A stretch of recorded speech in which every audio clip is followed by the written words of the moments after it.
शब्दालंकार के तीन भेद होते हैं, अनुप्रास अलंकार, यमक अलंकार और श्लेष अलंकार। अनुप्रास अलंकार में क्या होता है, जब समान वर्णों की आवृत्ति बार बार होती है तो वहाँ अनुप्रास अलंकार होता है।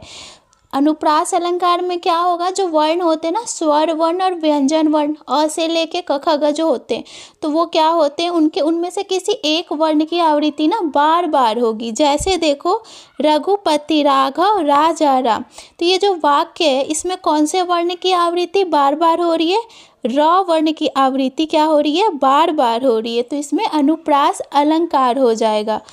तरनी तनूजा तट तमाल तरुवर बहु छाए, देखो इस वाले वाक्य में त वर्ण की आवृत्ति बार बार हो रही है, तो यहाँ भी अनुप्रास अलंकार हो जाएगा।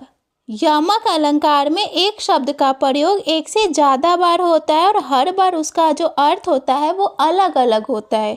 जैसे देखो, सजना है मुझे सजना के लिए, तो एक यहाँ पे कौन सा शब्द है, सजना शब्द है जिसका दो बार प्रयोग हुआ है। सजना है मुझे मतलब क्या, तैयार होना है मुझे, सजना के लिए मतलब क्या, अपने प्रिय पति के लिए मुझे तैयार होना है, तो यहाँ पे सजना का मतलब तैयार होना हो गया और यहाँ पे सजना का मतलब पति या प्रेमी जो भी हुआ वो हो गया।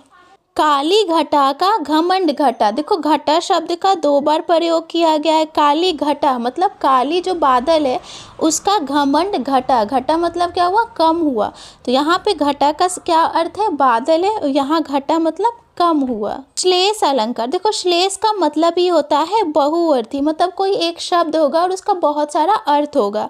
जब किसी शब्द का प्रयोग एक ही बार हुआ हो लेकिन उसके एक से अधिक अर्थ निकलते हैं तो वहाँ पे श्लेष अलंकार हो जाता है।